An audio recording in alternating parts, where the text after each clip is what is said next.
E aí, minha gente, bom dia, né? A gente levanta alegre, feliz, aí o povo que azucrina, inferniza a nossa vida, mas a vida segue, a gente tem que, né, andar. Quero mandar um beijo para todo mundo que está aí ao vivo acompanhando a gente. Estou indignada mesmo, e é sobre, mas perdemos aqui 20 minutos de aula. Bom, beijo para todo mundo que está aí ao vivo acompanhando a gente. Estamos juntos. Beijo, beijo, beijo. Nosso momento está chegando. Vamos em frente, apesar de, né? O povo pode infernizar a nossa vida, mas a gente vai até o fim e é isso. Eu confesso a vocês que eu não ia dar essa aula, mas eu falei, eu vou ter um pouquinho mais de paciência, porque os meus alunos merecem o nosso encontro e estão esperando por isso. Então, em respeito a vocês, eu estou aqui, porque eu não estaria. Eu acho assim, né? Um assinte certas coisas. Mas vamos hoje conversar. Não perca teu réu primário, professor. Eu estou fazendo um esforço muito grande para isso não acontecer, mas tem hora que o povo me tira do sério. Bom, vamos juntos. Hoje nós vamos falar sobre contratos. Aliás, estamos entrando na nossa quinta aula de Roberta Queiroz e as 6 questões, porque nem o nosso nome, Roberta de Neve, a gente pode usar mais. Enfim.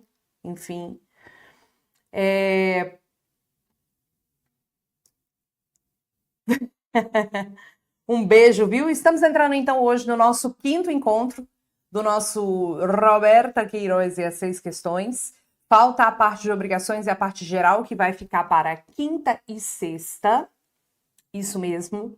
Já quero adiantar para vocês que a aula de quinta-feira, que seria também às 9, eu vou ter que alterar o horário, porque eu tenho que atender um cliente no escritório, que é um cliente Master Blaster hiper mega importante, e aí eu não posso furar com ele. Mas é isso, né? Bora falar de contratos? Bora começar? Porque aí a gente espanta as energias ruins que tentam derrubar a gente incansavelmente, né? E é sobre. Bora pro nosso material. Pois muito que bem. E o pior, gente, é que eu vejo cada aula com o povo com a cara de bolacha no vídeo, uma coisa medonha, horrorosa, mal feita. Mas eu que tô aqui, né, e sou super impecável com meus trem, eu tenho que ser o quê? Humilhada todos os dias na minha vida, por tudo. Enfim, né, gente? Vamos lá. Tem até o trem que mudou. Bom, vamos falar de contratos? Pois vamos. Olha só. Quando você fala, presta atenção aqui, de contratos, o que tem dentro de um contrato? Obrigações.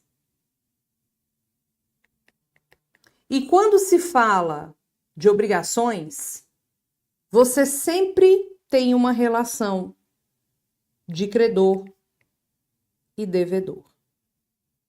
Sempre, sempre, sempre, sempre. Então, eu quero que você perceba que credor e devedor não é só aquela situação de receber dinheiro, não. Credor e devedor é uma relação que tem uma obrigação. Pode ser uma obrigação de dar, pode ser uma obrigação de fazer, pode ser uma obrigação de não fazer. É sempre uma situação de obrigação, na qual o devedor tem que cumprir uma obrigação perante o credor, pura e simplesmente, tá? Perante o credor, pura e simplesmente.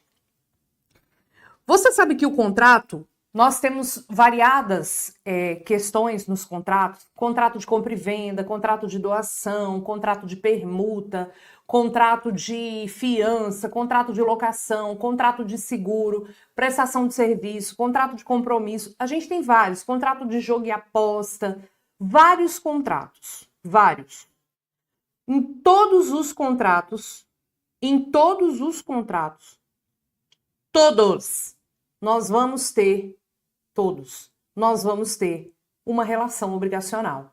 Porque a fonte das obrigações, a grande fonte das obrigações, é óbvio que não é a única, mas a grande fonte das obrigações é exatamente a parte obrigacional, ou a parte contratual. É óbvio que as obrigações podem surgir de variadas situações, variados contextos, mas a grandiosíssima fonte obrigacional é por meio dos contratos. Ok? Beleza? Bom, olha só o que nós vamos ter aqui. Nós vamos ter aqui o seguinte. Os contratos podem ser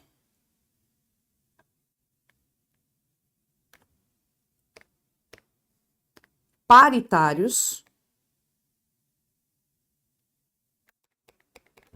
Isso aqui pode cair em prova, tá? Podem ser paritários e podem ser de adesão. Ah, professora, contrato de adesão não é errado? Não. Quem foi que falou que contrato de adesão é errado? O que a gente mais tem por aí são contratos de adesão. Contrato de adesão pode existir, não tem problema nenhum. Mas a regra é que os contratos sejam paritários. O que são contratos paritários? São aqueles contratos que as cláusulas foram deliberadas conjuntamente por ambas as partes, né? A gente senta, redige as cláusulas, repensa as cláusulas, muda as cláusulas, enfim. O contrato de adesão é efetivamente a exceção. Muito embora no papel corresponda à exceção mesmo em si, né? A exceção, o contrato de adesão, ele é aquele contrato que é quase que o mais praticado em muitos lugares, principalmente em relação à questão de prestação de serviço, a questão de locação, porque o locatário já deixa tudo previamente estipulado, esse tipo de coisa.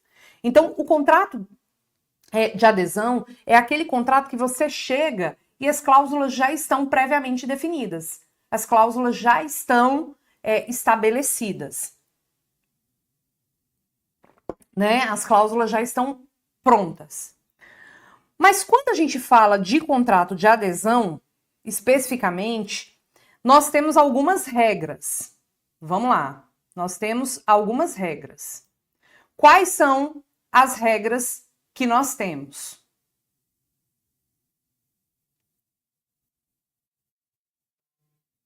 Quais são as regras que nós temos?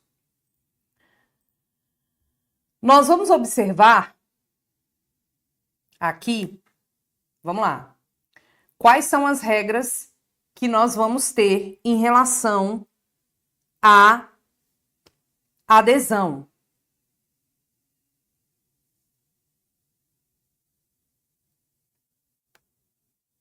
Por se tratar de uma exceção,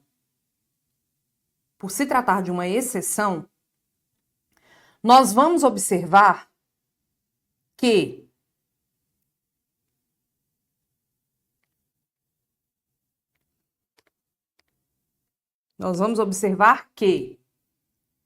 em caso de interpretação,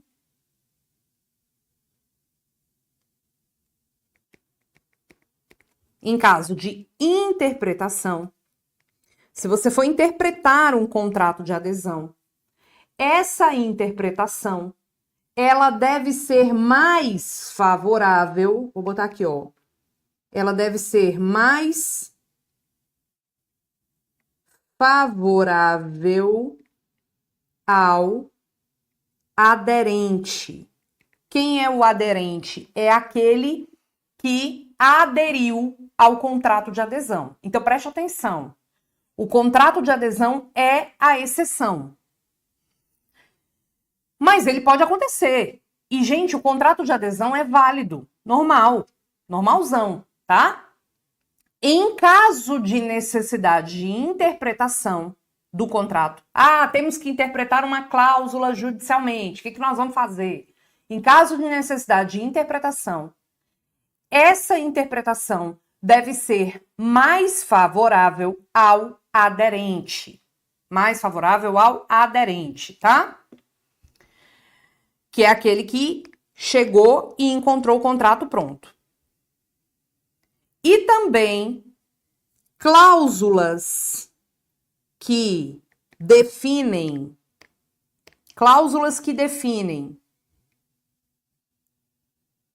renúncia antecipada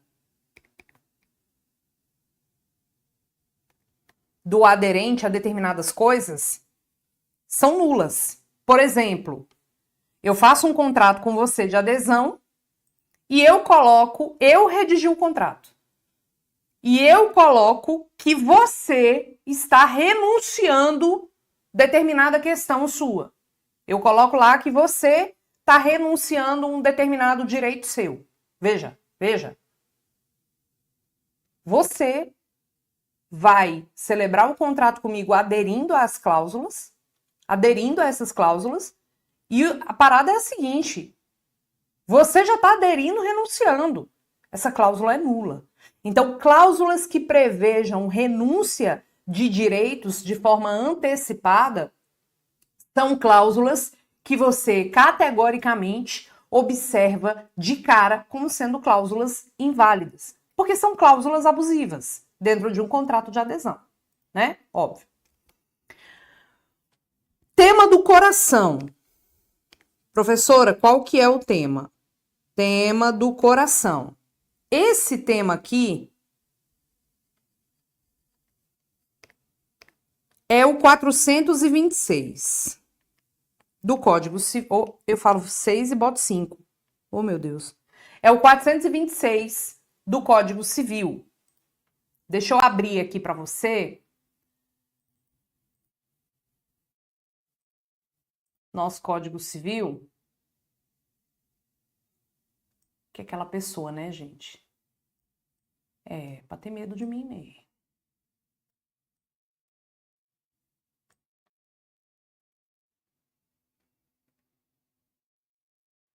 Deixa eu arrumar aqui.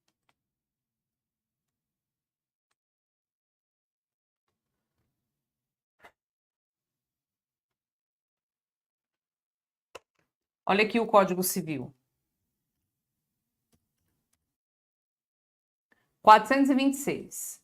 O 426 diz o seguinte: não pode ser objeto de contrato a herança de pessoa viva. Isso aqui já caiu no exame de ordem. Professora, pelo amor de Deus, como que isso caiu? Vamos lá, presta atenção. Vou colocar aqui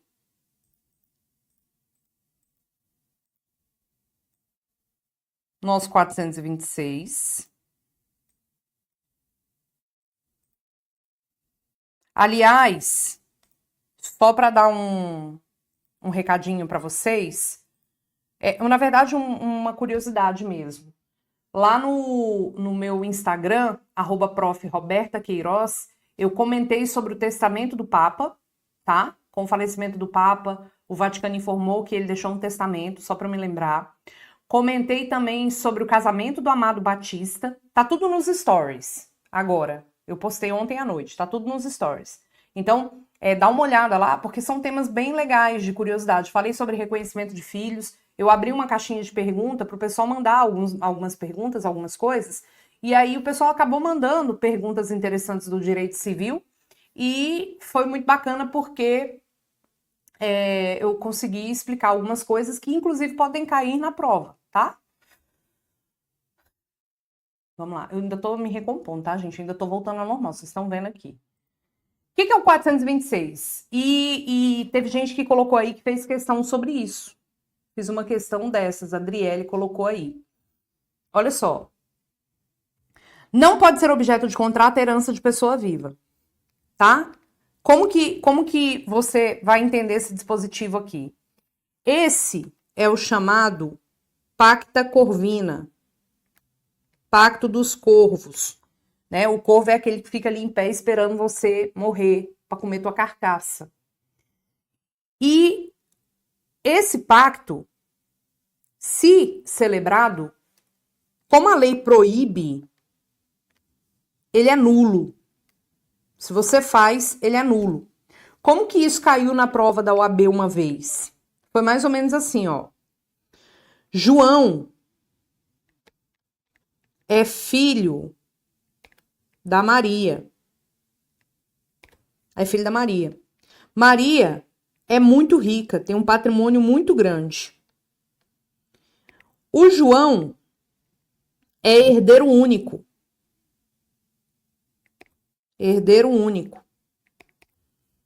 E ele resolve ceder a futura herança, que deve dar aí, pelos cálculos dele, uns 10 milhões. Eu acho muito dinheiro. Uns 10 milhões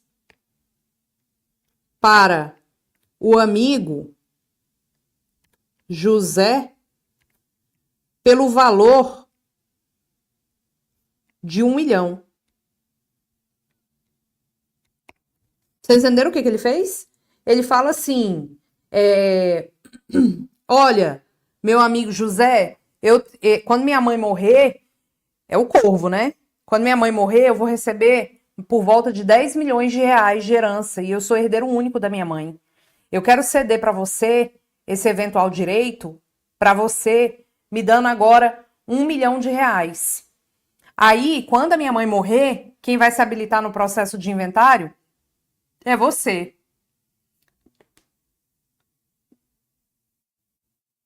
Pode isso, Arnaldo? Por enquanto, com a redação do 426, não pode, né? Com a redação do 426, não pode.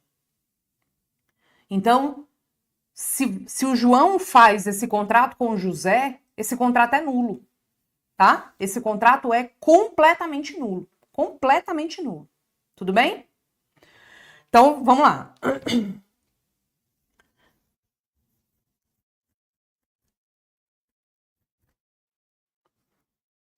Isso aqui seria uma cessão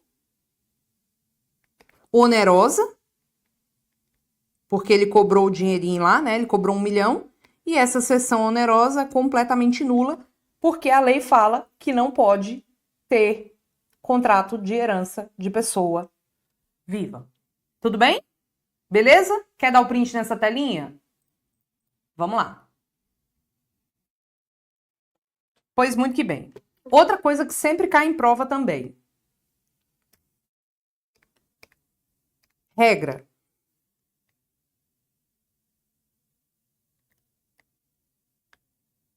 Exceção. Qual é a regra, prof? Regra.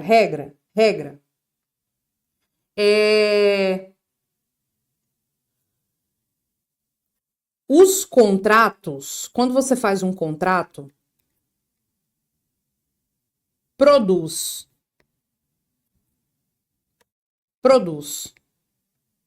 efeitos entre as partes. Concorda? Bem óbvio. O contrato, ele vai produzir efeitos apenas entre contratante e contratado. Ora. Exceção. A exceção é o contrato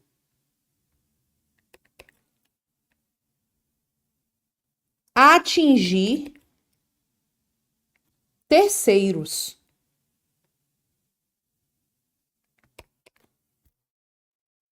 Isso aqui é uma exceção. Robertina do meu coração. Contrato produzir efeito em relação ao terceiro. É uma exceção. É uma exceção. Vou botar para cá. Porque a regra é que o contrato produza efeito apenas entre a parte. Aliás, produzir efeito entre as partes é um princípio contratual. O princípio da relatividade dos contratos. Então, se te perguntarem, acho pouco provável a banca perguntar dessa forma. O contrato, ao produzir efeito entre as partes, significa o princípio da relatividade. Beleza. Relatividade dos contratos é o contrato produzir efeitos apenas entre as partes. Mas nós temos, meus amadinhos, exceções. Nós temos exceções. Vou botar essa setinha não. E quais são as exceções? São 3. Exceção A, B e C. São 3 exceções. Quais sejam? Nós vamos ter aqui a estipulação em favor de terceiro, que já caiu. Estipulação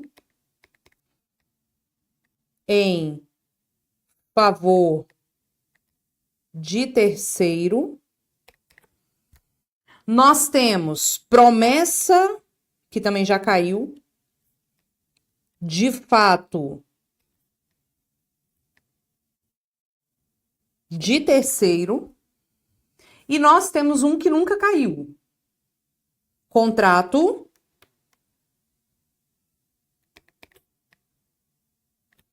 com pessoa a declarar.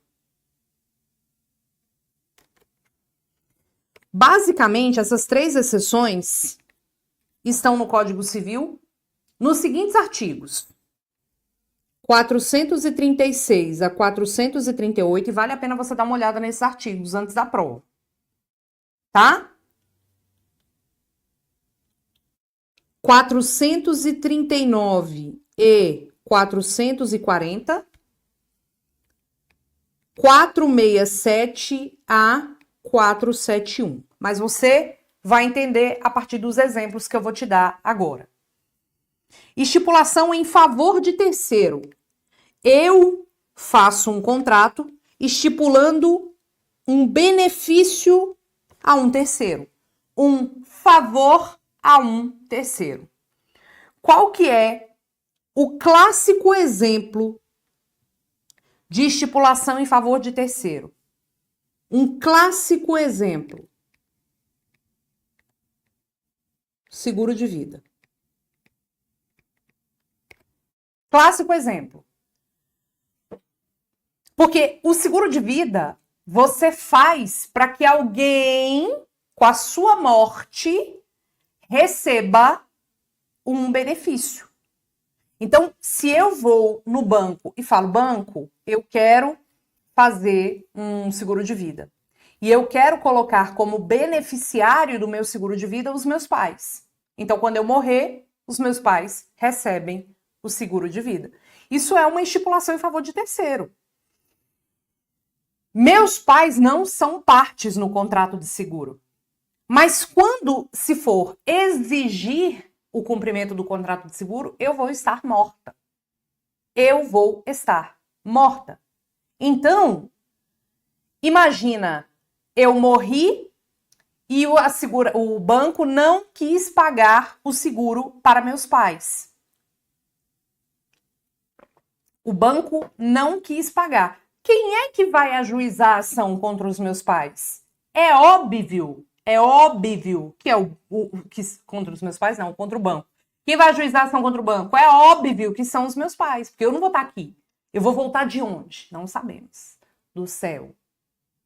Eu estarei no céu, porque tudo que eu passo na terra, eu vou direto. Não vou passar nem por fila. Porque eu já sou testada aqui mesmo.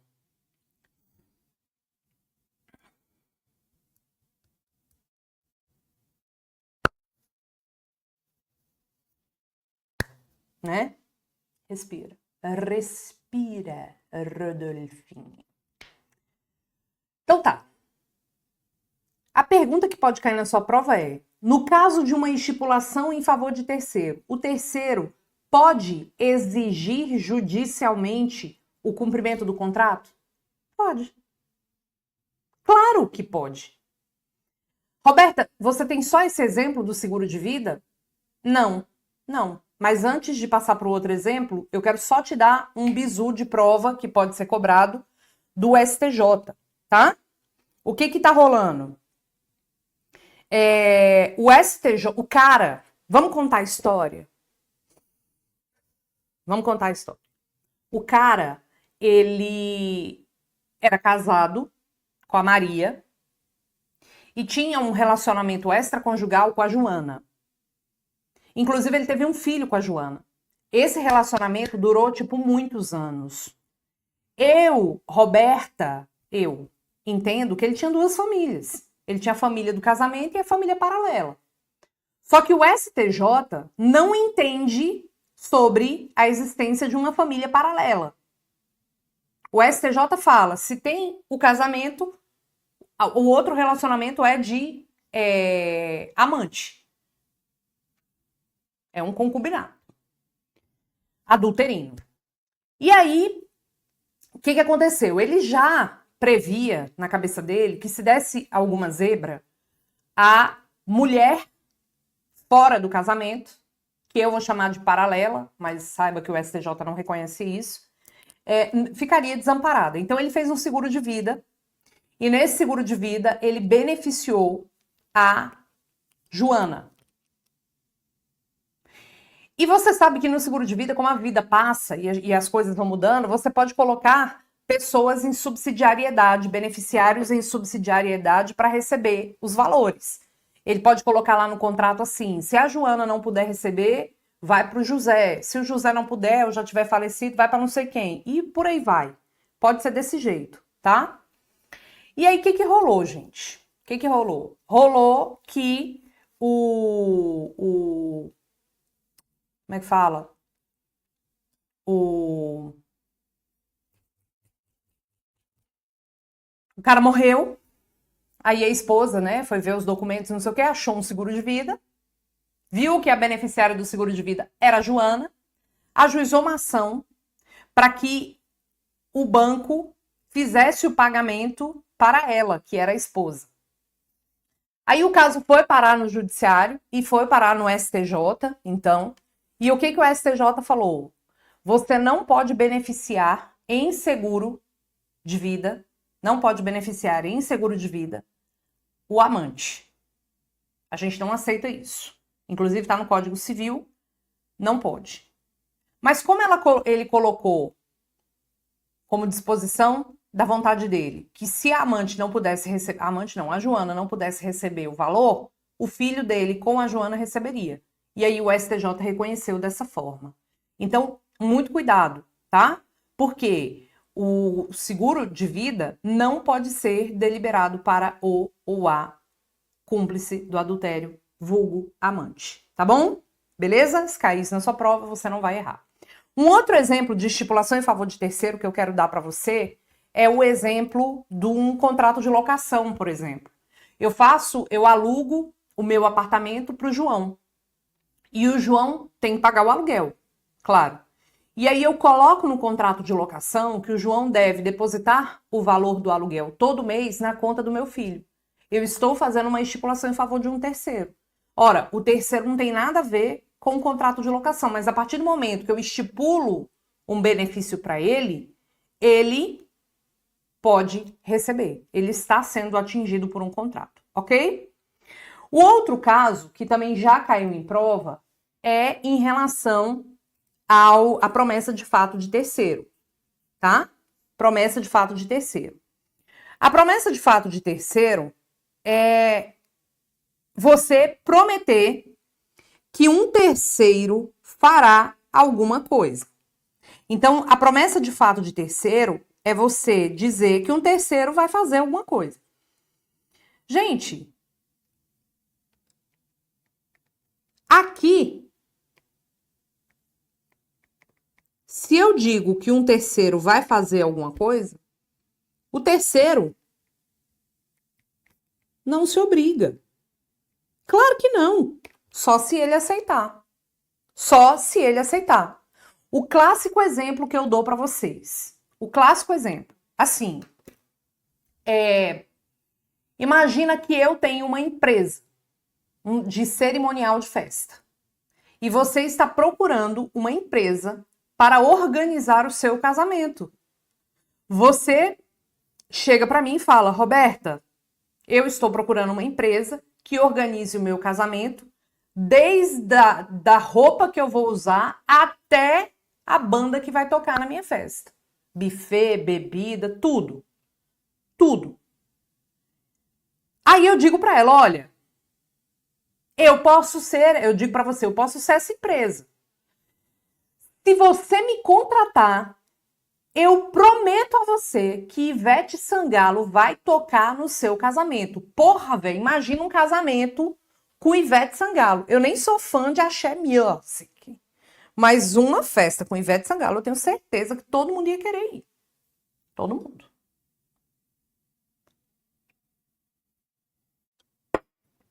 Eu não sou fã de música de Axé Music, não sou. Escuto, eu escuto tudo, mas fã, eu sou fã de rock, eu gosto do rock. Pra sentar e ficar ouvindo é um rock, né? Uma MPB, eu sou assim. Aí, por exemplo, eu fui numa festa de aniversário de uma amiga e quem tocou na festa do aniversário do aniversário do marido de uma amiga minha. Quem tocou na festa foi Bel Marques. Claro que eu curti e bebi todas, né? Óbvio, tô lá, fã número 1 do Bel. Bel aqui na minha frente, cantando exclusivamente para uma festinha de poucas pessoas. Meu filho, eu tava lá me achando. Claro que eu vou cantar todas as músicas, inclusive. Agora, imagina uma festa de casamento com Ivete. Ivete nem sabe que eu existo. E eu tô prometendo que ela vai tocar numa festa. Responda pra mim, você não precisa nem saber direito civil, mas responda pra mim, categoricamente assim. Faz sentido eu prometer que Ivete vai tocar na festa e ela se vincular a essa promessa feita por mim? Claro que não. Claro que não. Óbvio que não. Então, promessa de fato de terceiro, o terceiro não se vincula. Caiu na prova da OAB em um determinado momento, já tem tempo essa questão, que foi um cara que prometeu que ia levar o primo famoso para dar uma entrevista numa rádio.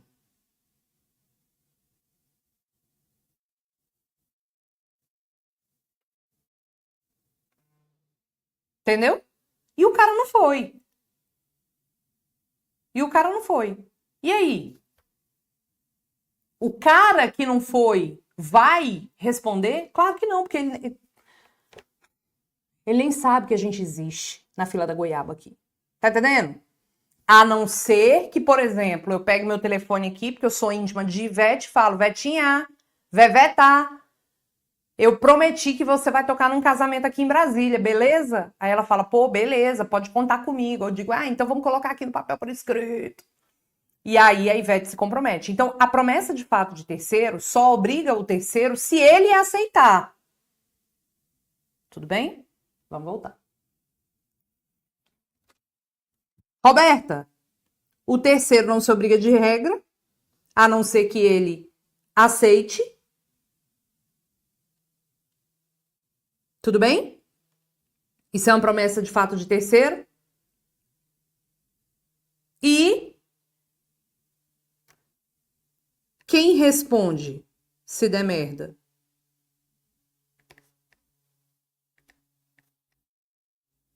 Por exemplo, você me contratou na expectativa de Ivete tocar no seu casamento, chegou no dia e Ivete não foi. E nem vai, porque ela nem sabe que eu existo. Quem vai responder? Eu, que prometi. E quem prometeu é chamado de promitente. O promitente responde, tá? E o contrato com pessoa a declarar? É uma situação muito peculiar. Mas, por exemplo, eu faço um contrato com uma pessoa que você declarará no futuro. Isso também é uma forma de atingir terceiro. Por exemplo, eu quero fazer uma doação de uma boa quantia em dinheiro para uma igreja comunitária do Distrito Federal. Só que eu não conheço nenhuma igreja que tenha atividades comunitárias no Distrito Federal, mas você conhece. Então eu faço um contrato de doação com uma pessoa que você, com um sujeito que você vai declarar. Entendeu? Eu vou dizer, olha, eu quero doar R$1 milhão para uma igreja comunitária do Distrito Federal. Eu quero doar R$1 milhão para essa igreja comunitária. E aí, a igreja comunitária, que eu não conheço, vai ser indicada por você. Isso é um contrato com pessoa a declarar. Então, de mais a mais, resumindo a ópera aqui, os contratos produzem efeitos, via de regra, apenas entre as partes, mas nós podemos ter, né, aqui a questão de exceções nas quais o contrato pode atingir terceiros. Beleza? Vamos falar da formação do contrato. Porque uma coisa é uma coisa, outra coisa é outra coisa. Se você quiser dar o print nessa tela, a hora é agora. Em 3, 2, 1. Como que os contratos são formados? Como que os contratos são formados? Os contratos são formados pela manifestação de vontade. Eu digo sim, você diz sim, o contrato se forma. Sabe qual é o nome disso? Princípio do consensualismo.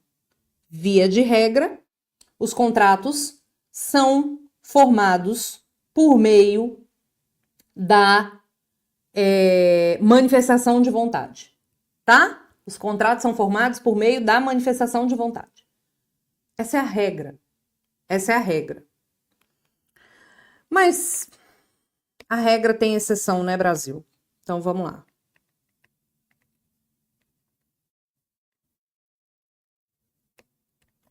A exceção são os chamados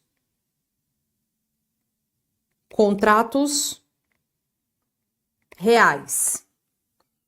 A regra é que os contratos são consensuais, são formados por meio da manifestação de vontade.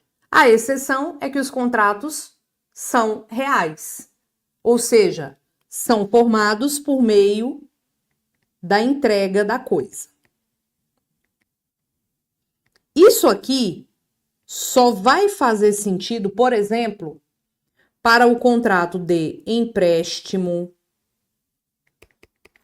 que só se forma quando você entrega a coisa emprestada. Se eu falo, me empresta seu carro, aí você fala, sim, empresto. É óbvio que o contrato de empréstimo não está formado, porque eu preciso que você me entregue a coisa para que este contrato esteja formado. E o contrato de depósito. O contrato de depósito é aquele contrato que eu entrego uma coisa para que você guarde essa coisa para mim. Exemplo, eu vou viajar para os Estados Unidos e vou ficar um período fora. Aí eu falo, posso deixar meu carro na sua casa? Isso é um contrato de depósito. Eu vou depositar a coisa para que você guarde essa coisa aí na sua casa para mim. Aí você fala, pode. Ora, é óbvio que esse contrato de depósito só vai se formar quando eu entregar a coisa para você, quando eu entregar o carro para você. Agora, um contrato de compra e venda, por exemplo. Se eu chego para você e falo, aceita comprar o celular por R$1.000? Você diz, sim, aceito. E você me paga os R$1.000. O contrato está formado. Se eu digo sim e você diz sim, o contrato de compra e venda está formado. Só que assinar um contrato de compra e venda ou formalizar um contrato de compra e venda não torna você, comprador do celular, proprietário do celular. Porque uma coisa é uma coisa, outra coisa é outra coisa. Bem diferente. Uma coisa é a formação do contrato. Outra coisa é a propriedade do bem. E a gente já viu isso. Como que você adquire a propriedade de uma coisa móvel? Pela tradição. E como que você adquire a propriedade de uma coisa imóvel? Pelo registro. Sacou a ideia, então? Tudo bem? Então, vamos lá. Veja, se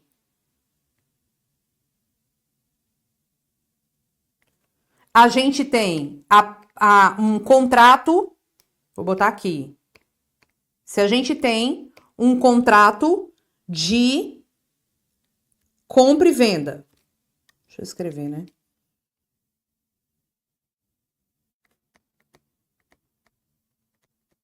Se a gente tem um contrato de compra e venda, o vendedor diz sim, o comprador diz sim.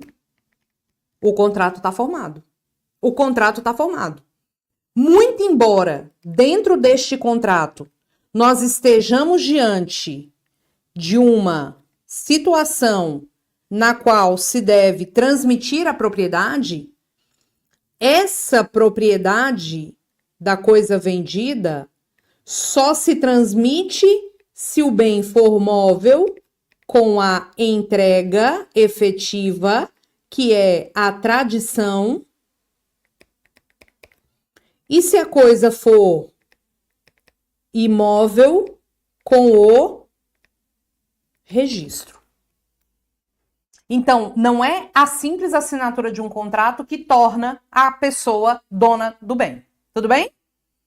Aliás, aqui eu quero trazer uma informação muito importante para você sobre propriedade de imóvel, tá? Imagina você, isso aqui é muito parecido com o que a gente já conversou na parte de sucessão. Imagina você que temos aqui um imóvel.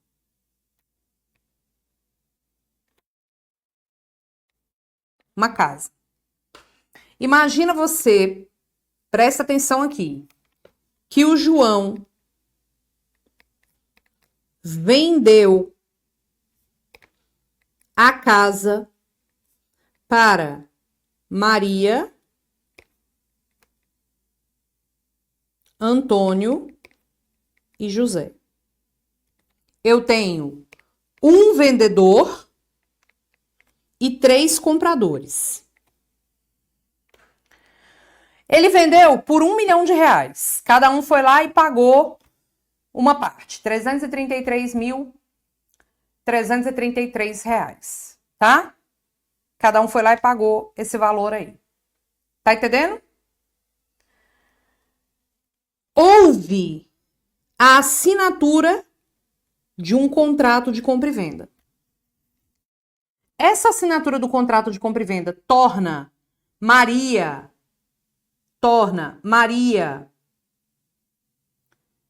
Antônio e José proprietários? Não. Eles podem pagar, eles podem assinar o que eles quiserem de contrato. Mas eles somente serão proprietários se houver o registro. Somente serão proprietários se houver o registro. Suponha que eles façam um registro. O que a gente vai ter aqui? Presta atenção agora, tá? Maria é dona de 1/3 do imóvel. Antônio é dono de 1/3 do imóvel. E José é dono de 1/3 do imóvel. Concorda? O imóvel, então, ele é como nós temos uma propriedade de 3 pessoas, nós temos uma copropriedade. E se nós temos uma copropriedade, formamos entre os coproprietários um condomínio. Tudo bem? Cada um é dono de 1/3 do bem.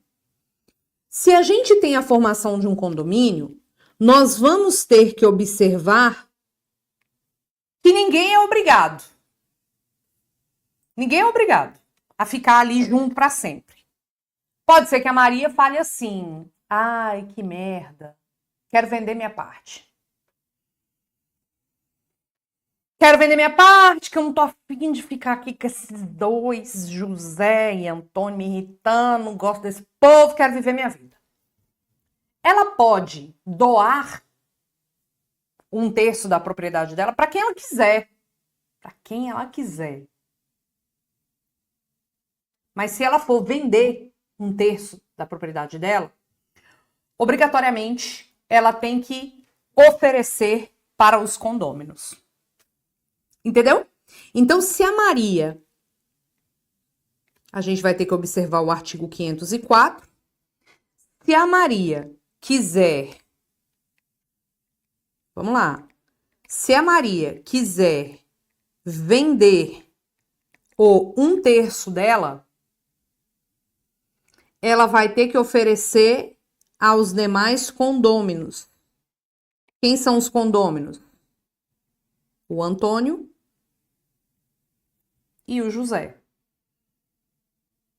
Porque eles têm o direito de preferência na aquisição daquela parte. Roberta, e se essa Maria violar a regra e não oferecer, violando o direito de preferência, sabe o que eles podem fazer? O condômino que se sentiu preterido, ele pode promover uma ação de adjudicação para tomar para si a parte alienada a terceiros no prazo de 180 dias e depositar em juízo o valor pago. Então, se o terceiro adquiriu a cota da Maria por 300 mil, o Antônio e o José poderão ajuizar uma ação de adjudicação. Falando, adjudicar significa tomar para si, dentro do prazo de 180 dias, falando assim, excelência, tá aqui o valor dos 300 mil, eu quero para mim essa parte. E aí o terceiro que adquiriu, violando a preferência, ó, pau, pau, tchau, tchau. Professora, e se tanto o Antônio quanto o José quiserem, quem vai receber? Nós temos no próprio 504 critérios de desempate, quando vários condôminos querem adquirir a parte da Maria. Primeiro, a gente dá para quem fez mais benfeitorias no bem. Se não foi o caso, quem tem o maior quinhão.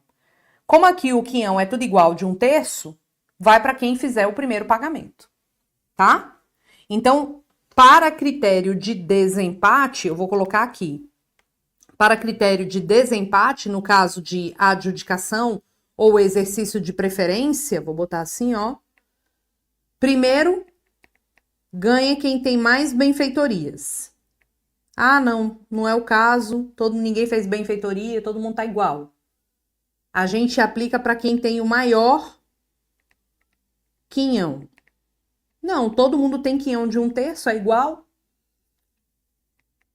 Vai para quem fizer o primeiro pagamento. Ô, Brasil, é 300 conto? Toma aqui, 300 conto eu já paguei primeiro, é meu. Quem paga primeiro leva. Tudo bem? Muito cuidado com a questão da formação do contrato, a questão da transmissão da propriedade, que não se confundem, são coisas diferentes, tá? São coisas diferentes. Tudo bem? Show de bola? Segue o bonde. Vamos conversar sobre outra coisa aqui. Outra coisa aqui importante.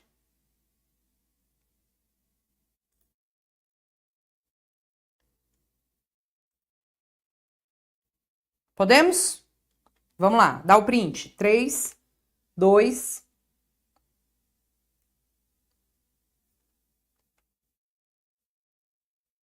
Ela pode vender para terceiro, mas antes ela tem que oferecer para os condôminos. Só posso vender para terceiro se os condôminos não quiserem. Então, assim, da questão da Maria aqui. Maria pode vender para outra pessoa fora do condomínio? Pode. Mas primeiro ela tem que oferecer para o Antônio e para o José. Porque se eles quiserem, eles têm preferência na compra. Somente se eles não quiserem é que não vai rolar a preferência na compra. Sacou a ideia? Belezura? Belezura, belezura. Então tá bom, vamos lá. Volta. Vamos lá. Perguntinha aqui. O pai ou a mãe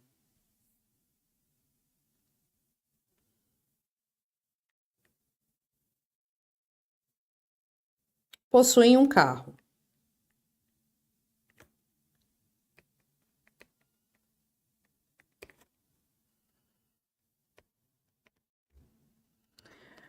Minha pergunta é: o pai ou a mãe podem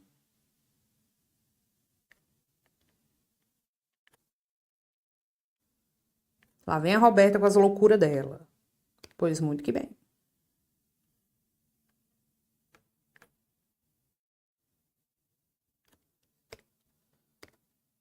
Essa daqui era até boazinha de cair em prova.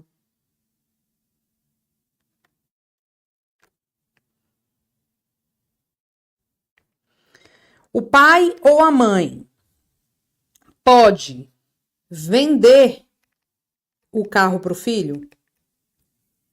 Pode ou não pode? Pode ou não pode?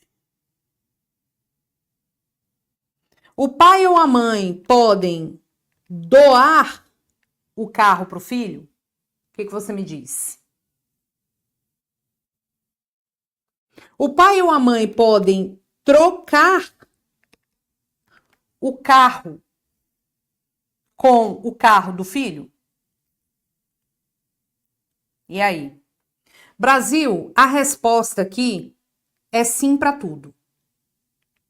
É sim, tipo, para tudo. Só que nós temos regras, categoria para observar isso aqui. Nós temos regras. Vamos lá. Para vender, presta atenção agora. Para vender, nós vamos aplicar o artigo 496 do Código Civil. E eu quero abrir para você agora, até para eu confirmar se é o 496 mesmo ou eu estou errando aqui o artigo. Vamos lá. 496, vamos lá. Ctrl F, 496. Olha lá, é o 496. Presta atenção. É anulável a venda de ascendente, pai e mãe, a descendente, filho ou filha, salvo se os outros descendentes e o cônjuge, o mozão do alienante, expressamente houverem consentido. Dispensa-se o consentimento do mozão se o regime for da separação obrigatória de bens. Então, vamos lá. O que nós vamos ter aqui? Deixa eu ver, botar nosso artigo 496 aqui. Tá vendo aqui? Eu sou uma professora tecnológica, rapaz. Me respeita.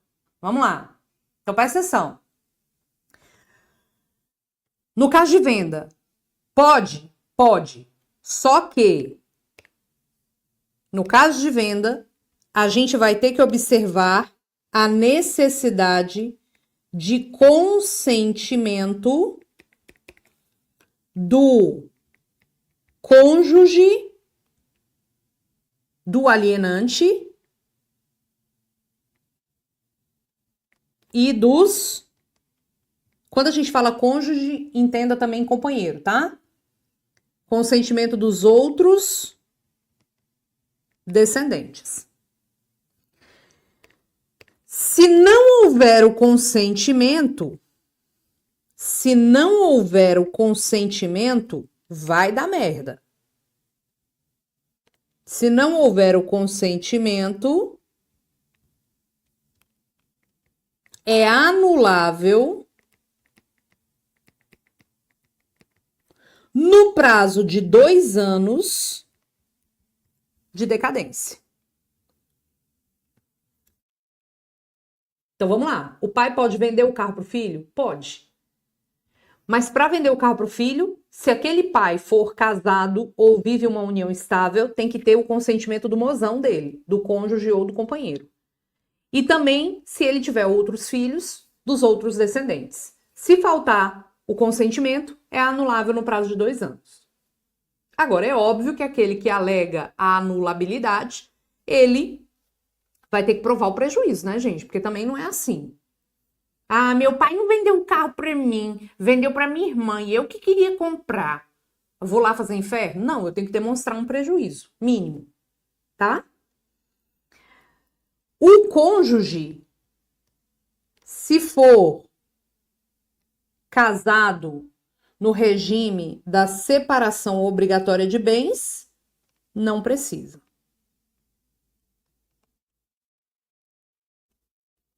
tá? Não precisa. Tudo bem? Professora, então, para doar, para vender, tem que ter o consentimento. E para doar? Para doar, a gente vem no artigo 544. Aqui, ó, 544. A doação de ascendente, né? De ascendente a descendente, ou de um cônjuge a outro, importa em adiantamento do que lhes cabe por herança. Presta atenção agora. Para doar, precisa de consentimento? Não. Artigo 544. Precisa de consentimento? Não precisa de consentimento.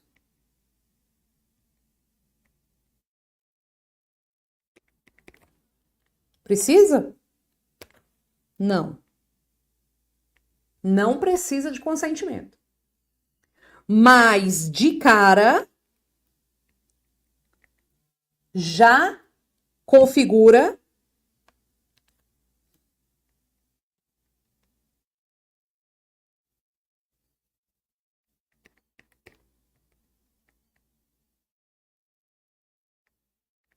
adiantamento de herança. E isso aqui vive caindo em prova, atenção agora.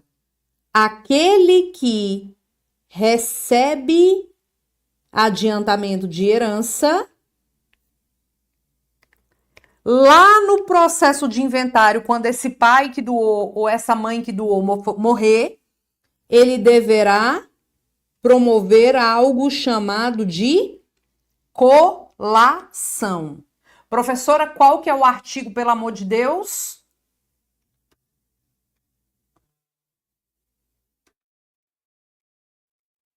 Oxi. Peraí. 2002.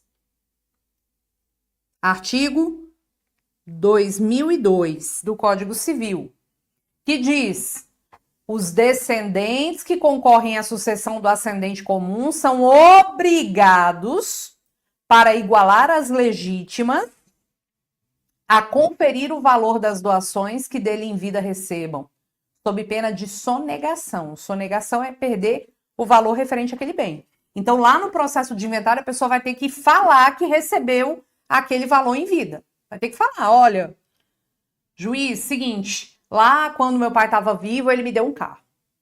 Beleza. Se ele não fizer, ele perde o valor do bem. Perde real oficial, tá? Perde real oficial. Perde o valor do bem. Tudo bem, prof, mas assim, teria como eu me livrar disso? Tem. Isso caiu em prova recentemente, inclusive. Teria como você se livrar? Teria. Bora lá. 2005. São dispensados da colação as doações que o doador, o pai ou a mãe, determinar tenham saído da parte disponível. Então, se no ato de fazer a doação, o pai ou a mãe coloca que saiu da parte disponível, não precisa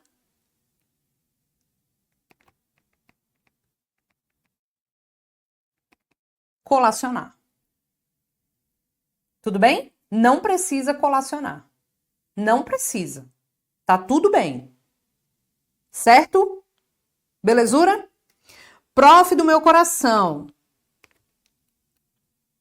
E se for uma troca, o pai tem um carro, o filho tem o outro carro.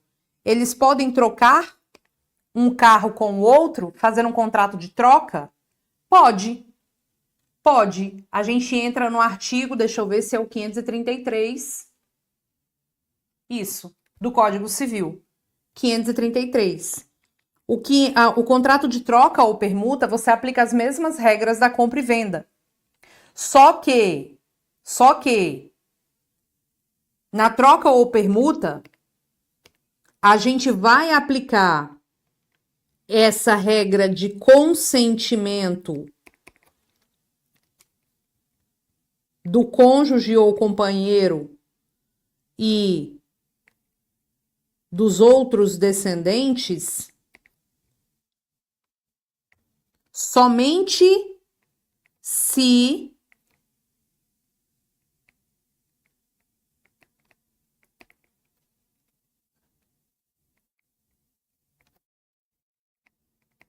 não, deixa eu botar assim, somente se você vai entender o que eu tô fazendo aqui, peraí. Olha só, a gente vai ter que pedir o consentimento do cônjuge ou do alienante se o valor dos bens for igual, não precisa do consentimento. Se o valor for desigual, diferente, precisa do consentimento. Entendeu? E se você violar a regra do consentimento, é anulável, igual que nem a compra e venda. Então, se o pai está trocando o carro com o do filho e ambos os carros valem 50 mil, não precisa de consentimento. Agora, se o carro do pai vale 50 e se o carro do pai vale 100 e o do filho vale 50, aí eu posso estar prejudicando os outros, né, em relação a valores diferentes. Aí eu tenho que ter o consentimento. Então, se os valores forem desiguais entre os objetos trocados, permutados, eu tenho que ter o consentimento do cônjuge ou dos outros descendentes, por disposição expressa do inciso 2. É anulável a troca de valores desiguais entre ascendente e descendente, sem consentimento dos outros descendentes e do cônjuge do alienante, aplicando a mesma regra da compra e venda. Olha como ficou o nosso desenho. Dá o print nessa tela aí. Top, né, gente? Maravilhoso. Vamos lá. Mais uma coisa aqui que eu quero conversar com você.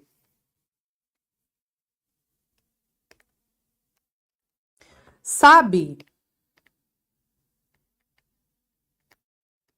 esse negócio aqui de doação? Doação?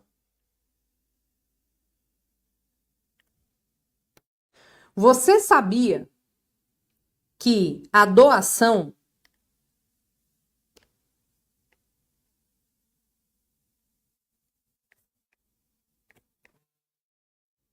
depende de aceitação? A doação depende de aceitação. Ou seja, se eu quero dar um carro para você, não basta eu dar o carro para você, você tem que aceitar receber o carro. Inclusive, eu posso fixar um prazo para que você aceite, o donatário aceite o bem.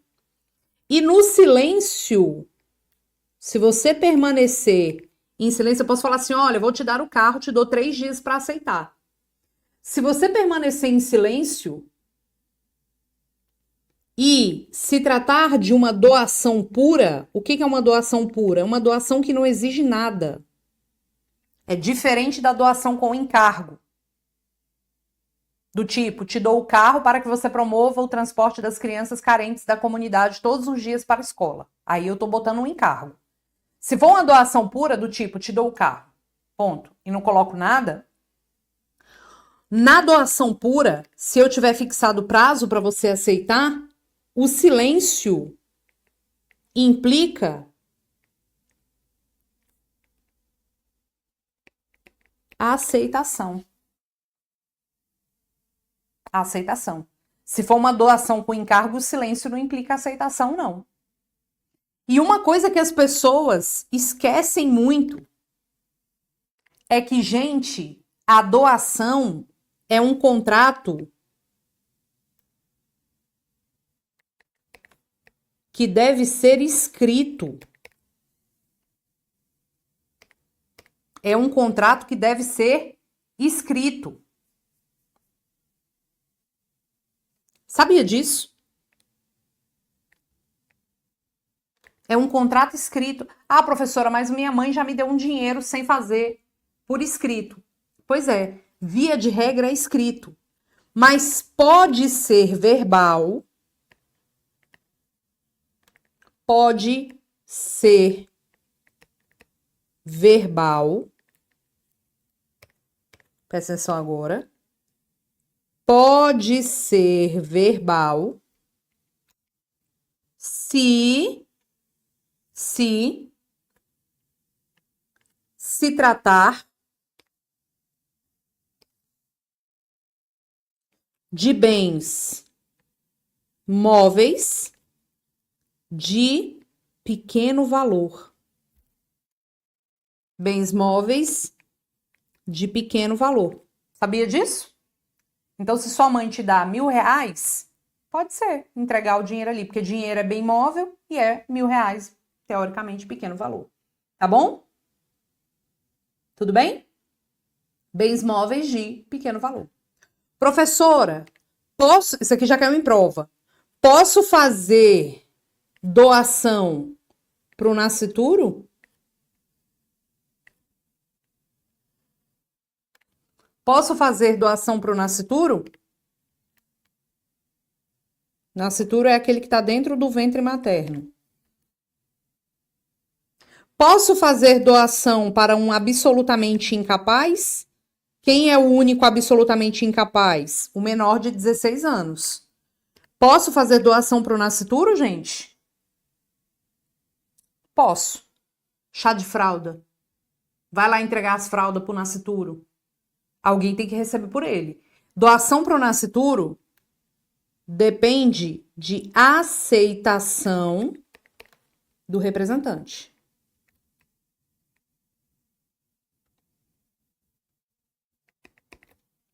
E para o absolutamente incapaz?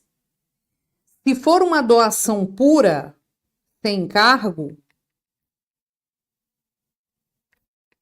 dispensa a aceitação.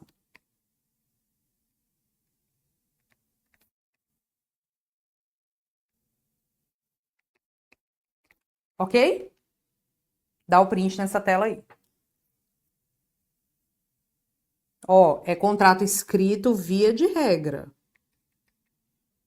A doação é um contrato formal, gente.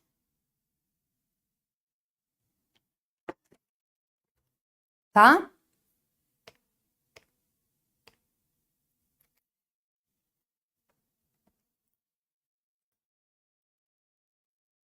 Vou botar mais pra cá. Porque ficou feinho, né?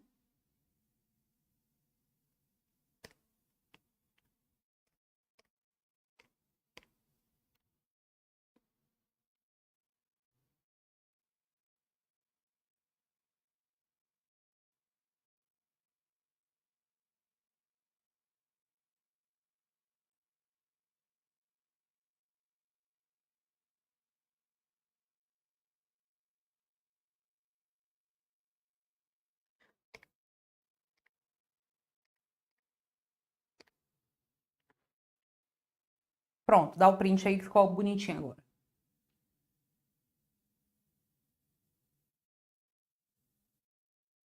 Professor, e um irmão doando um carro para outro irmão? De boa, pode doar, vai ser feliz. Não tem problema nenhum, não tem formalidade nenhuma. Tá? Agora vamos lá, para uma coisa que também sempre cai em prova. Sempre cai em prova. Eu fiz uma doação para uma pessoa. E eu quero desfazer.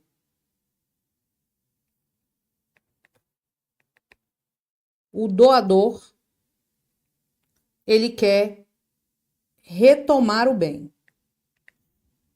Ele pode? O doador quer retomar o bem. Ele pode? Sim ou não?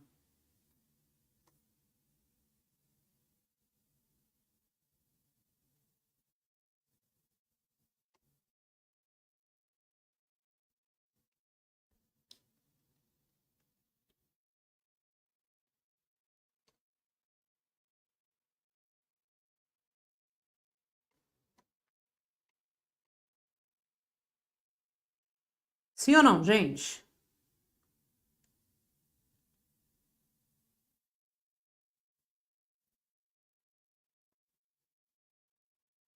Pode. Pode. Mas como que ele pode fazer isso? Por meio da revogação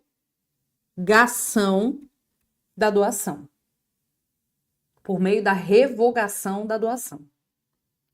Só que a revogação da doação, ela tem regras que estão previstas no 555 a 564 do Código Civil. Presta atenção aqui. Eu só posso revogar por 2 motivos. Memoriza isso. Eu só posso revogar, eu não posso sair falando, me devolve que eu não quero, eu não vou te dar mais nada, não. Não posso. Não posso. Eu vou revogar somente por 2 motivos. Então, o doador somente pode retomar o bem por 2 fundamentos. Quais sejam esses fundamentos? Quais são esses fundamentos? Vamos lá. O primeiro, ingratidão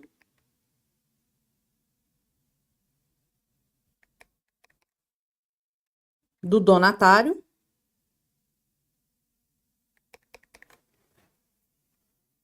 Só que não é, ingratidão não é um critério subjetivo. É um critério objetivo, tá? Ou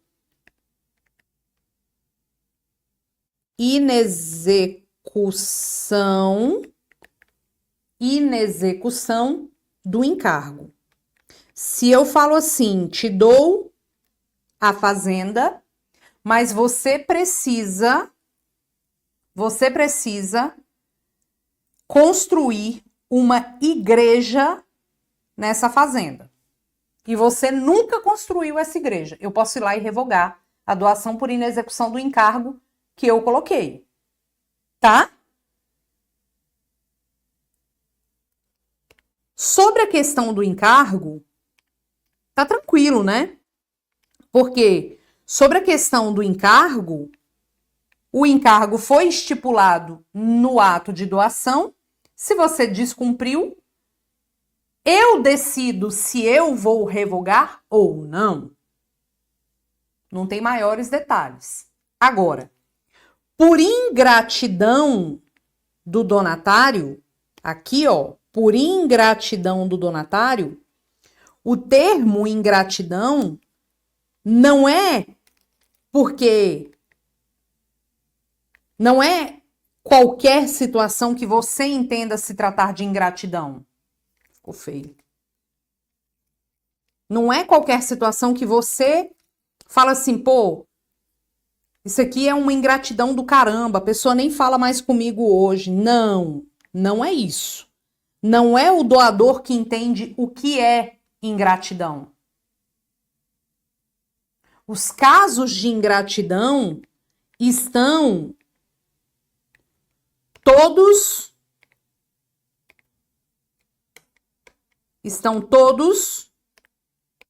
no artigo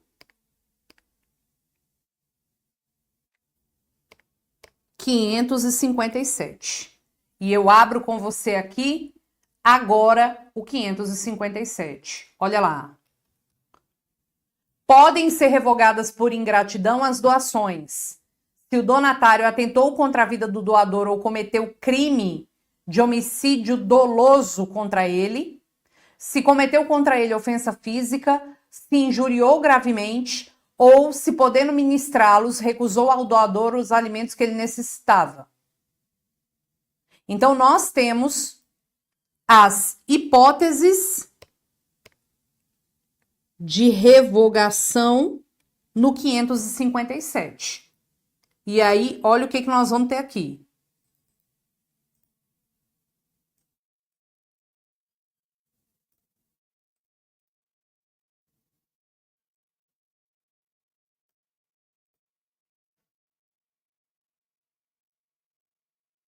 Olha o que nós vamos ter aqui. Se a pessoa, o donatário, que recebeu bem, atentou contra a vida do doador ou cometeu crime de homicídio doloso contra ele, cometeu ofensa física contra ele, injúria grave ou calúnia, que é um fela da mãe, né? A pessoa que você ajudou a pessoa e a pessoa fez isso. Ou o doador precisou de você na vida para ajudar ele com alimentos e você negou. E você negou. É porque você é um filho da mãe. Agora, cuidado. Também pode ser caso de revogação se esses casos aqui, preste atenção. Se esses casos aqui, deixa eu ver se eu consigo botar aqui de maneira diferente.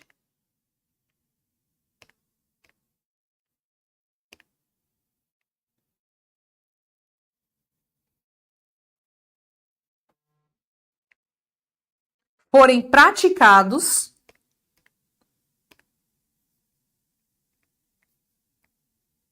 contra, sabe quem? Cônjuge ou companheiro do doador, ascendente do doador, descendente do doador, ainda que parentesco civil, adoção ou socioafetividade, e irmão do doador. Isso aqui é uma questão clássica de prova. Clássica de prova. Então, também pode acontecer a revogação quando o ofendido for cônjuge ou companheiro do doador, ascendente ou descendente do doador, descendente do doador ou ascendente do doador, filho, ainda que seja filho adotivo ou socioafetivo, e irmão do doador. Entendeu? Agora, Roberta, tem prazo para isso? Claro que tem prazo para isso. A ingratidão por essas questões do 557 somente vão acontecer, ou seja, a revogação por qualquer desses motivos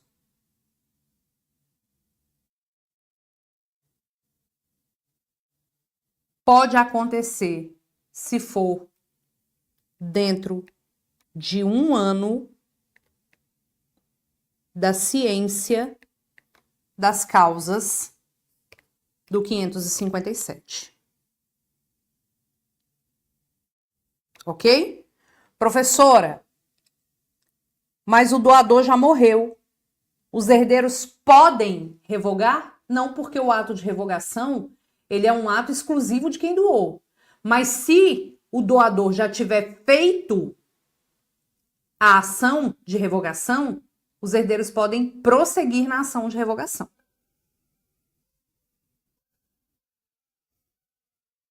Tudo bem? Dá o print nessa tela aí. Dá o print nessa telinha aí, Maravigold, Maravigold.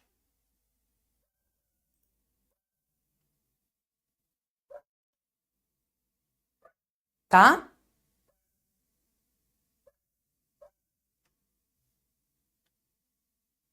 Outra coisa que eu quero passar para você.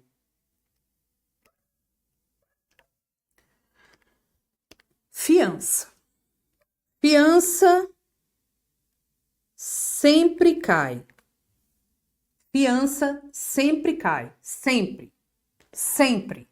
Fiança tem nem o que questionar. A fiança é um contrato acessório. É um pacto acessório.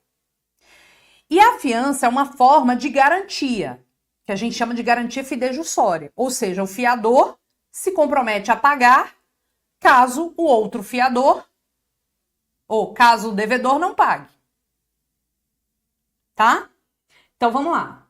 A fiança, então, é chamada de garantia. Essa parte de contrato é chatinha, né? É chamada de garantia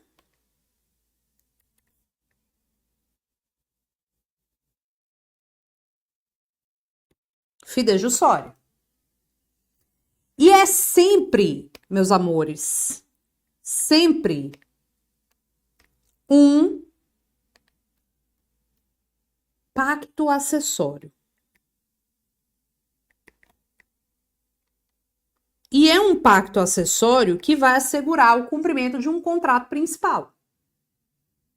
Sempre. Então, como que vai funcionar isso aqui? Vamos lá. Nós temos um contrato principal. Vou colocar aqui, ó. Nós temos um contrato principal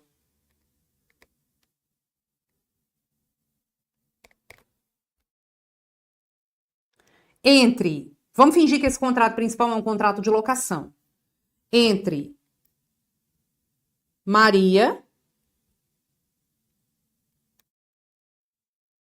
e Antônio. Maria é credora e Antônio devedor.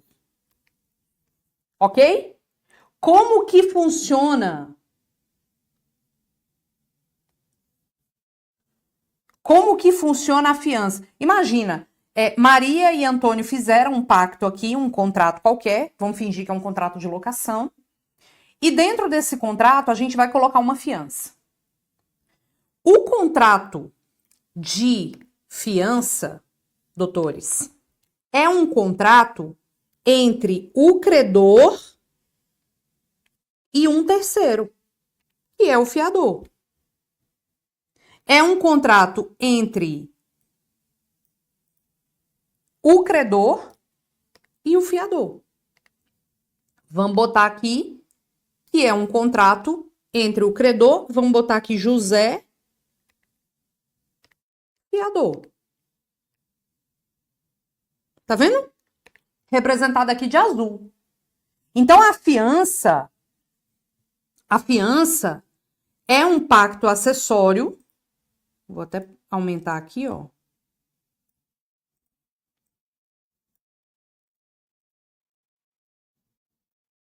A fiança é um pacto acessório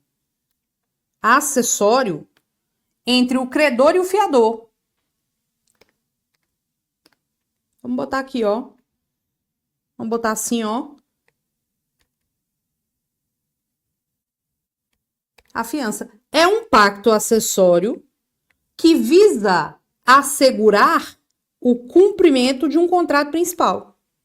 Só que por esse desenho, eu quero que você observe que a fiança é...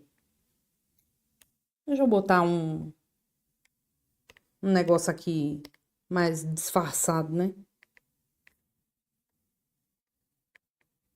Que visa garantir o contrato principal. Mas eu quero que você observe, meus caros, que a fiança tem uma peculiaridade.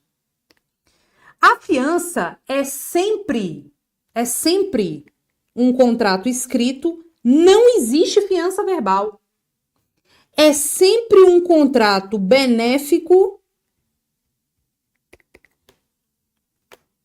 porque o que o José tá fazendo ali de benefício para ele? Porra nenhuma. O José, ele tá fazendo bem pro Antônio. Tipo, se o Antônio não pagar, eu vou cumprir essa merda aqui. Então, é um contrato benéfico e a interpretação, por ser um contrato benéfico, é sempre restritiva. Eu não vou atribuir ao fiador coisas que ele não se comprometeu expressamente. Entendeu? E um detalhe importante. É um contrato escrito entre credor e fiador. Sabe o que o Antônio fala nesse contrato? Nada. O Antônio não é parte no contrato. Por isso que eu fiz esse desenho aqui, ó, de azul. No pacto principal você tem credor e devedor e na fiança você tem credor e fiador. E o fiador, perceba, o fiador,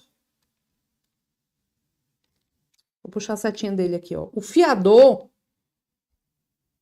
ele responde caso o devedor não pague.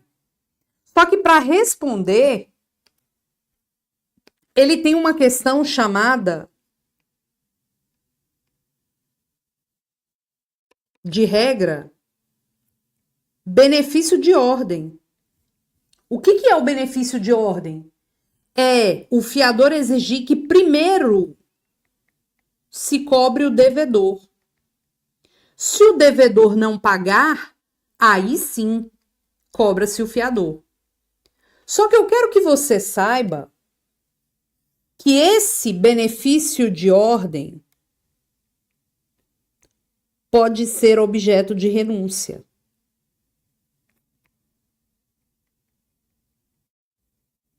O fiador pode renunciar o benefício de ordem. E se ele renunciar o benefício de ordem, primeiro, quem está na linha de frente? O próprio fiador. Se dentro do contrato de fiança tiver uma renúncia ao benefício de ordem, quem vai para o pau de cara é o próprio fiador. Então, se não tiver nada escrito, o fiador vai exigir que primeiro sejam executados os bens do devedor. Se não der para pagar nada ou ficar faltando uma parte do pagamento, acionamos o fiador. Agora, se dentro do contrato houver uma renúncia ao benefício de ordem, tipo o fiador falando, eu renuncio ao benefício de ordem, significa que mesmo sem tentar cobrar do devedor, eu já cobro direto do fiador. Ele vai para a linha de frente, ele vai para o pau.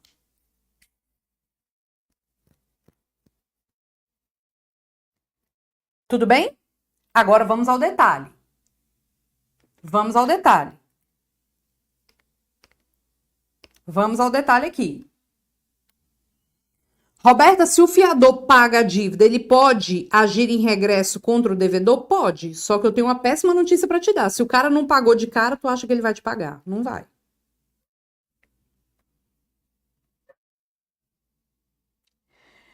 Vamos aos detalhes aqui.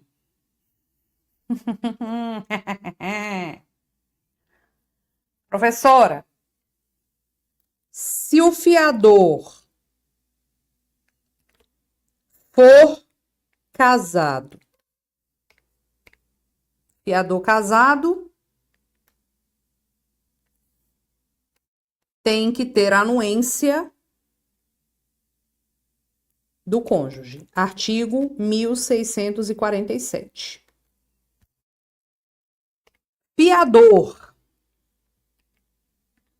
Fiador, no contrato de locação, que é onde mais tem.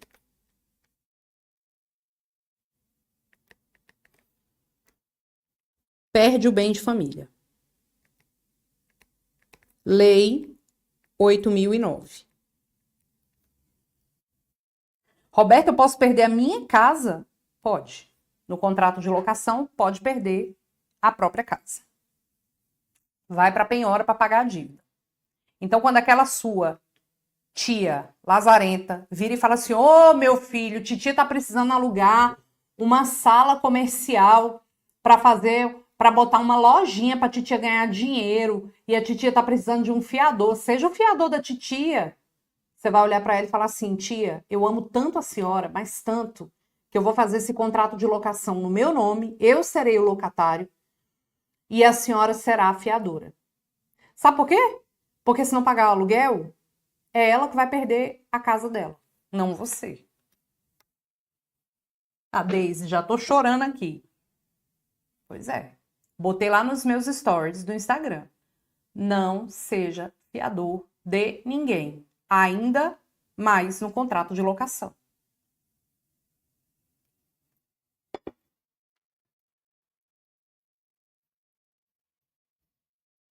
Professora, e se tiver, isso aqui também já caiu na prova da OAB, e se tiver mais de um fiador?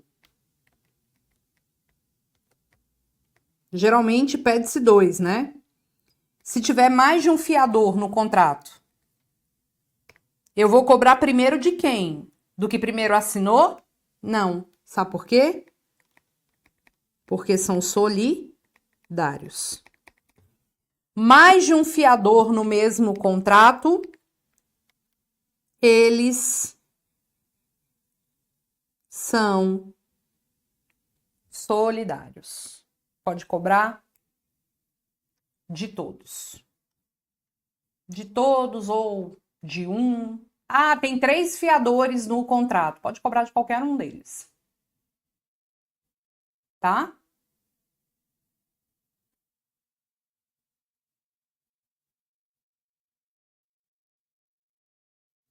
Ok?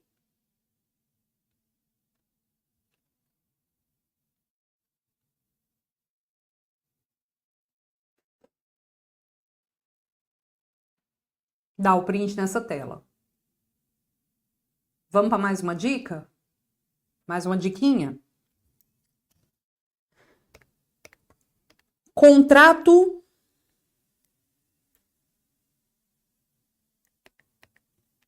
de... Ai, ficou feio, né? Vou colocar assim, ó.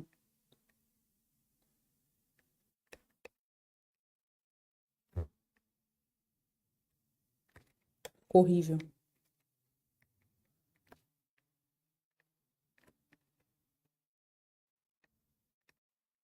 Contrato de empréstimo. Nós temos, pessoal, 2 contratos de empréstimo. Professora, quais são esses contratos de empréstimo que você está falando que tem aí no Código Civil? Nós temos 2. Nós temos... Vou botar assim.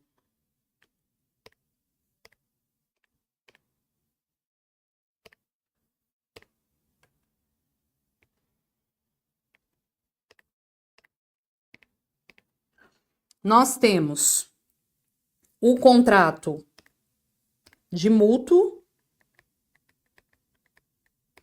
e o contrato de comodato, tá? Contrato de mútuo e o contrato de comodato.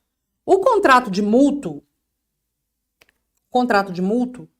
a Cíntia perguntou, professora, é aí que entra o chamamento? Sim, sim. Se você ajuizar a ação contra um fiador, o outro que entrou no processo pode chamar ao processo o outro fiador que não entrou, tá? O contrato de mútuo, pessoal, é um empréstimo de coisa fungível.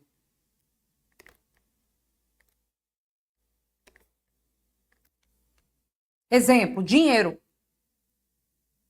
Dinheiro. Se eu te empresto R$100, você não vai me devolver a mesma nota de R$100. Você vai me devolver o mesmo valor, tá? No comodato, você tem um empréstimo de coisa infungível.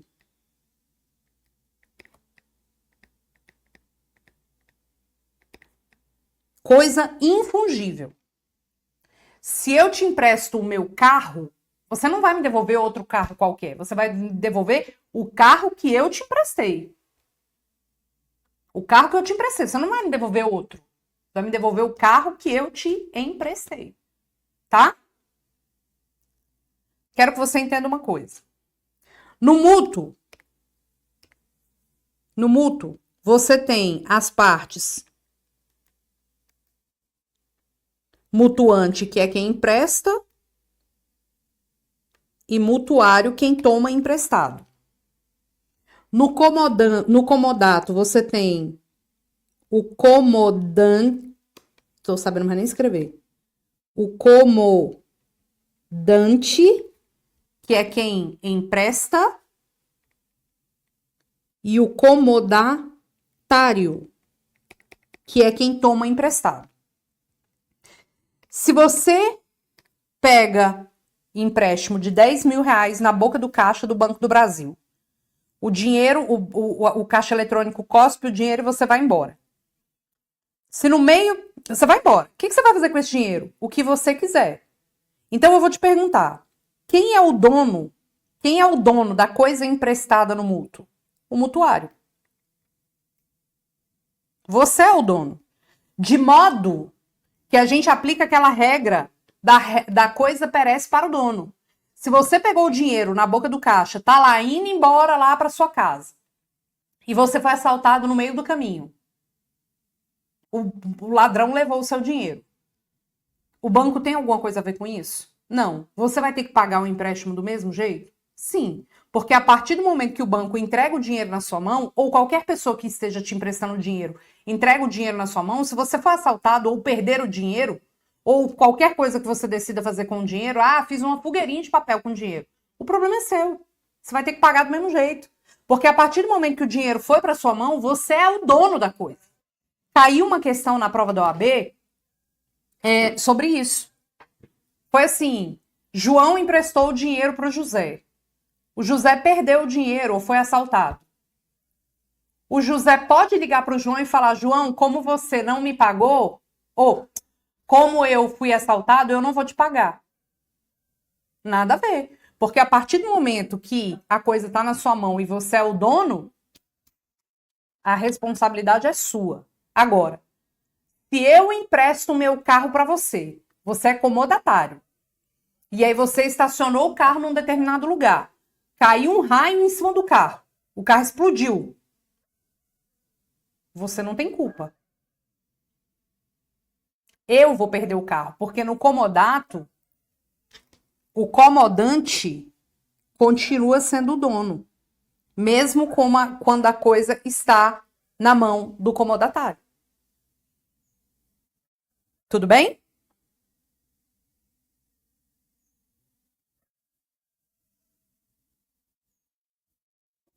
Certo? Muito cuidado com essa questão de mútuo e comodato. Muito cuidado com mútuo e comodato. Por favor. Por favor.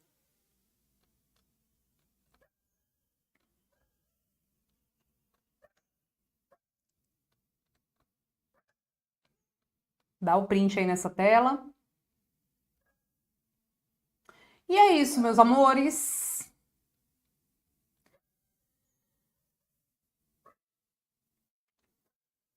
É isso, né? Top, né? Top, top.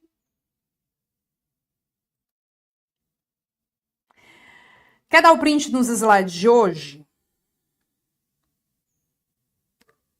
Vamos dar os prints? Vamos lá, né? Então vamos lá.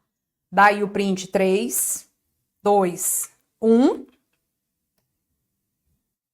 3, 2, 1. Eu acho que a gente vai acertar a questão aí, hein? 3, 2, 1. 3, 2, 1. Mais um slide. Mais um. Mais um para você. E mais um para você. E eu espero que você tenha gostado do nosso encontro de contratos.